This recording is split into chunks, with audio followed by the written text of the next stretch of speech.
Apostila 4. Mudamos de apostila. E o que significa estar na apostila 4? Significa que estamos no quarto bimestre e que tudo está começando a acabar. Nesse capítulo agora da apostila 4, nós vamos falar da reforma e a contra-reforma. Sim, eu vou dividir em duas partes, tá? Primeiro eu vou falar como se deu a reforma. O que é essa reforma? Reforma o quê? Está reformando o quê? Está construindo, reformando? Sim, está havendo uma reforma. Lembra que quando nós falamos sobre o Renascimento, eu falei para vocês que a Igreja Católica já estava sendo meio assim questionada pelos renascentistas? Pois bem, a reforma da Igreja acontece nesse mesmo período, nesse mesmo contexto. Lá na Alemanha, que na verdade era Sacro Império Romano Germânico, que era assim que se chamava, ela não era Alemanha ainda, estava começando a surgir um movimento que ia trazer, promover grandes transformações, que ia dividir a igreja, que ia transformar a igreja. Mudanças estão por vir. A Igreja Católica era extremamente poderosa, donas de terras e de muitas riquezas. Controlava tudo, desde a questão espiritual até a questão financeira.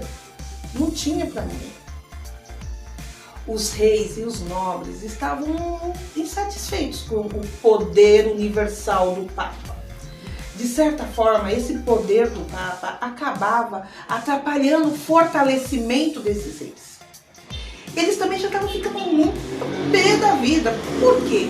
Porque o dinheiro daquelas pessoas, ao invés de circular dentro desse reino, boa parte do dinheiro ia para Roma. Por quê? As pessoas tinham a obrigação de pagar tributos à igreja. Então o dinheiro, ao invés de ficar dentro do reino, estava lá enriquecendo Roma, enriquecendo a igreja. A igreja, ela tinha um discurso de ser contrária aos lucros, pois ela dizia que as pessoas não precisam de muito para viver.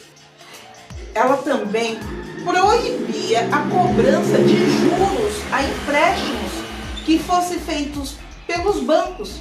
Os bancos, gente, estavam começando a surgir aí. E qual que é o lucro de banco? O lucro de banco é juros. Eles não estavam gostando disso. A corrupção e o despreparo do clero. Também, olha só, muitos membros da igreja tinham comprado o cargo de bispo, o cardeal e viviam assim da forma mais luxuosas. Vários papas chegaram à chefia da igreja por pertencerem a famílias poderosas. Os padres tinham geralmente pouca instrução, formação cultural ruim, não sabiam falar o latim utilizados na missa, nenhum preparo religioso para orientar os fiéis. Resumindo, os papas estavam mais preocupados com o seu conforto do que de salvar a alma dos seus fiéis. Eles já estavam começando a perceber que a igreja estava sendo formada por um grupo que tinha outros interesses. Então a igreja estava enriquecendo e não estava cuidando dos seus filhos. Outra coisa que eles fizeram também e não era muito legal, os padres estavam se casando, descumprindo o celibato. E não podia, isso não podia. Ainda tinha, gente, a venda de indulgências, isso é importante, indulgências e falsas relíquias. Bispos e padres praticavam o comércio de artigos religiosos. Vendiam objeto qualquer, dizendo que era, por exemplo, um pedaço do osso do jumento montado por Jesus Cristo, ou lascas de madeira em que Jesus foi crucificado. Eles vendiam tantas lascas de madeira, dizendo ser sagradas, que juntando tudo dava para construir um navio, enganando o povo. Isso daí estava incomodando, tá? E as indulgências? O que seria indulgência?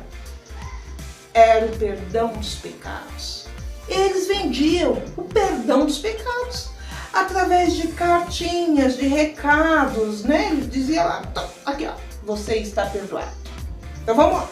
Você cometeu um pecado, daí você foi lá na igreja, se confessou. No final da confissão, ele falava assim, olha, para eu te perdoar, para eu te dar o seu perdão, você tem que pagar. Então eu escrevi um bilhetinho e dava lá o perdão. Olha que absurdo.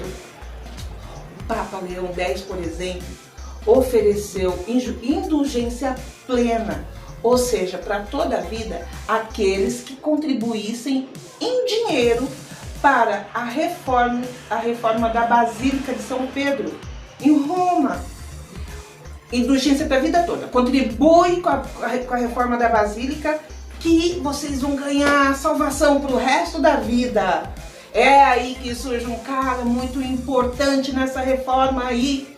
O nome dele é Martinho Lutero. Guarda esse nome, Martinho Lutero. Era um cara sério, seguidor dos dogmas da igreja, totalmente correto. Recebeu dos seus pais uma educação bastante rígida.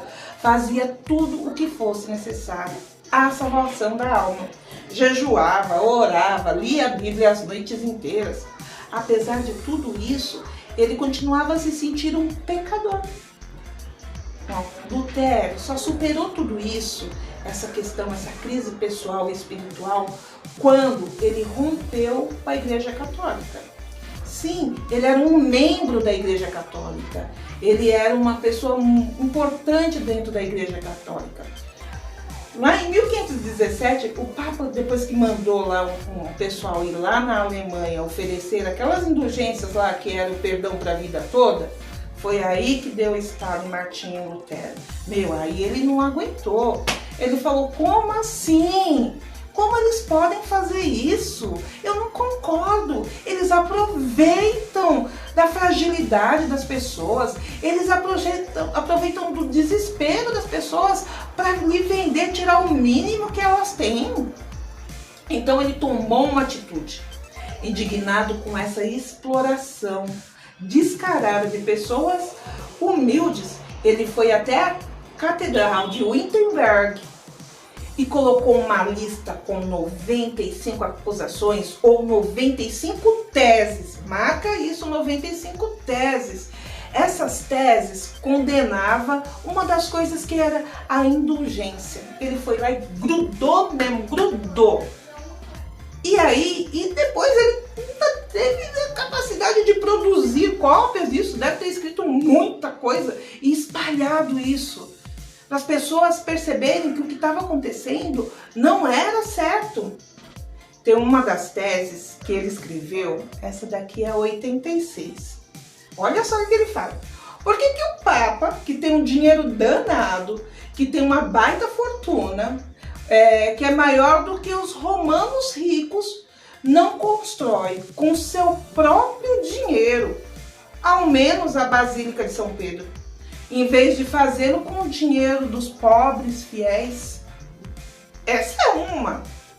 Tem mais 94 em que ele condena as atitudes da igreja, e ele vai mesmo. Lutero não deixa barato. A Igreja Católica, lógico que não ia deixar isso barato, né, gente? Passou a perseguir Lutero e acabou expulsando, ele acabou sendo expulso da igreja pelo Papa. Lá tinha um imperador que era o Carlos V na época, mas o Carlos era meio fraquinho, não tinha muito poder. Ele não defendeu Lutero. Inclusive ele mandou queimar as teses, que ele era católico e ele tinha medo do Papa. O que ele fez? Ele fugiu e se refugiou na Saxônia, no castelo de um nobre que apoiava suas ideias, né? Então ele foi para lá. Já lá nesse refúgio, Lutero falou assim, vou resolver isso daqui. Primeiro eu vou traduzir essa Bíblia, né? Porque aí todo mundo tem que ler a Bíblia, interpretar a Bíblia, porque a Igreja Católica ela não permitia que ninguém lesse, né, ou interpretasse a Bíblia, por isso escrita em latim. Ele traduziu para o alemão. Surge aí o dogma luterano. Vários príncipes, onde hoje é a Alemanha, se converteram ao luteranismo e se apropriaram das terras da Igreja Católica em seus principados. Com isso aumentaram seu poder e sua riqueza. Então o povo que seguiu Lutero pegou as terras das igrejas, se tornaram mais ricas. A doutrina luterana ficou com algumas coisas assim que a gente tem que conhecer. O alemão passou a ser usado nas missas ou nos cultos, né? Naquela época missa, hoje são os cultos. Saiu os padres, bispos e papas e entrou a figura do pastor. E o pastor era um homem comum, como outro qualquer. E não um indivíduo assim com direitos diferenciados como eram os padres. Era uma pessoa comum, tá? O celibato foi abolido. Pode se casar então. Culto a imagens foi proibido. O batismo e a Eucaristia eram os únicos sacramentos. Determinou que a fé, somente a fé podia salvar a alma das pessoas. Só a fé pode salvar. As ideias de Lutero se difundiram aí pela Alemanha e em pouco tempo já havia alcançado outros países europeus, como Suécia, Dinamarca, Noruega. Em todos esses países, Lutero conquistou seguidores que ficaram conhecidos como luteranos ou protestantes. Alguns seguidores de Lutero, no entanto, foram mais radicais e começaram a pregar fervorosamente contra alguns ensinamentos da igreja. Essas pessoas deram origem a outros movimentos reformistas, como o calvinismo, né, e o anglicanismo. A doutrina calvinista, ela usou algumas coisas da igreja do luteranismo, mas ela se caracterizava pela crença na predestinação. Foi o Calvino que ordenou essa religião. Ela acha que só Deus pode intervir na vida do ser humano. Outra característica da doutrina calvinista é a supervalorização do trabalho e da sua propriedade materiais. Então, eles acham que a conquista, o lucro, pode vir. E o lucro também é uma doutrina de predestinação. Você está predestinado a ter lucro. Ele rejeita totalmente os sacramentos da Igreja Católica, valoriza o individualismo e tem a maior afinidade com o capitalismo. Isso daí, gente, é o calvinismo. Aí tem outro lá, o anglicanismo. O anglicanismo aconteceu lá na Inglaterra. Na verdade, o anglicanismo é assim. Nós temos lá Henrique VIII, o rei daquele período, daquela época. Henrique VIII estava lá, ele era da Igreja Católica, tudo. Henrique VIII era casado com Catarina de Aragão, que era filho de reis lá da Espanha. Só que o que acontece? Ele já estava meio assim com a Igreja Católica. E ele estava com problema no casamento também. Porque a Catarina não conseguia dar a ele um filho homem para ser seu herdeiro. Então, ele pediu para a igreja cancelar o seu casamento. O Papa não quis cancelar. Ele falou assim, não vejo com bons olhos anular o casamento. Ai, vamos adiar ao máximo essa decisão, né? Porque o Papa não queria se dispor nem com a Inglaterra, nem com a Espanha. Só que ele ficou bravo, tá demorando, então vou fazer assim, cancela meu casamento, acabou meu casamento e a partir de agora eu vou fundar uma igreja, a Igreja Anglicana. E quem manda na igreja sou eu. Eu sou o rei. Eu mando na igreja também. Eu vou romper com a Igreja Católica e vou montar a minha igreja. E vou casar com minha amante, Ana Bolena, e vou fundar uma nova igreja e dane-se a Igreja Católica. E o controle está nas minhas mãos. E aí ele assumiu o papel de chefe da igreja oficial, lá na Inglaterra. Suas principais e primeiras medidas foi confiscar as terras da Igreja Católica. O rei se tornou ainda mais poderoso. Começa aí o início do absolutismo, que a gente vai ver lá na frente, tá? Lá na frente. Gente, a Igreja Anglicana, ela tinha poucas diferenças da Igreja Católica. Ela assumiu, inclusive, alguns dos seus principais rituais, os sacramentos. Aí, depois que Henrique VIII morreu, os caras já estavam muito bravos lá, né? Os ingleses, que eram da igreja lá, eles falaram, não entra nada de igreja católica aqui não. Nós vamos mudar algumas coisas, vamos abolir algumas coisas. E na igreja anglicana, os padres podem se casar também. E alguns sacramentos da igreja católica a gente não quer mais. Mas ainda a igreja anglicana, ela tem um meio termo, né, na sua doutrina entre o protestantismo e o catolicismo. Ela ainda é parecida. Aí, gente, a igreja católica faz a parte dela. Fala assim, não vai ficar assim, vamos mudar isso daí. A gente agora vai fazer uma outra reforma. Vocês vão ver. Para concluir, a gente agora tem que falar sobre o que a igreja fez para se defender disso daí, né? Você deve estar se perguntando, e a igreja católica ficou vendo tudo isso e não fez nada? É assim que funciona? É ruim, hein? A igreja começa a perceber o grande crescente de número de pessoas que estavam tornando-se protestantes, ou seja, aceitando as ideias de Lutero. Ela começa a perceber isso e ela fala assim, opa, temos que dar um jeito nisso aí. E ela não ficou parada. É aí que surge a Contra-Reforma. E essa Contra-Reforma, ela começa a surgir lá em Trento, na Itália. Trento é uma cidade da Itália. Lá, as principais autoridades da igreja, né, se reuniam assim entre os anos de 1545 a 1563, mais ou menos assim, para discutir as formas de combater esse movimento que estava crescendo, né? E também tem que reavaliar a conduta dos líderes do catolicismo. Tem que fazer algumas mudanças.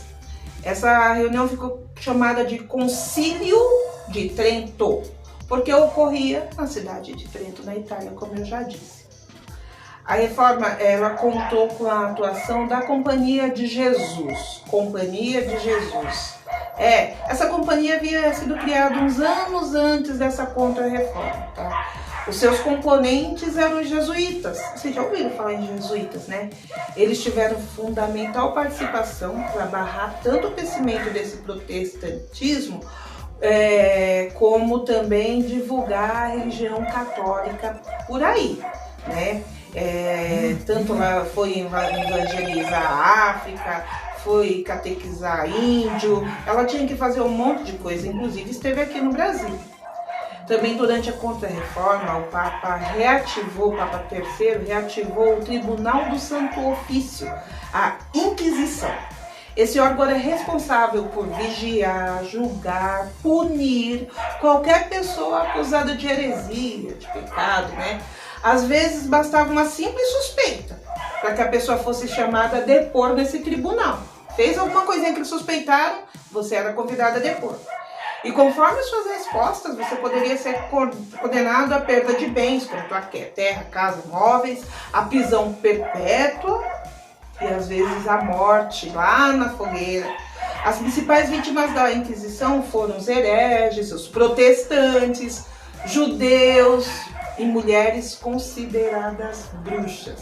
Então, fez coisa errada lá, a Inquisição ia lá cuidar disso. O que foi decidido aí nesse concílio, nessas reuniões que fizeram para fazer essa Contra-Reforma? Primeiro, já rejeitou a doutrina da justificação pela fé de Lutero e a doutrina da predestinação de Calvino. Então, já começa aí. Isso não vai acontecer. Uma coisa, considerou crime a venda de indulgências. Pelo menos foi bom isso daí. Reafirmou o poder do Papa. Não mudou em nada. O Papa continuou sendo a figura ilustre maior da igreja. Ela conservou os 7 sacramentos e o culto à Virgem Maria e aos santos. Continuou cultuando os santos, né? Ela propôs a criação de seminários para instruir e formar os sacerdotes. Já não podia mais comprar para entrar lá. Então ela começou a formar, fazer escola. Ela reeditou uma lista de livros que eram proibidos para os católicos lerem.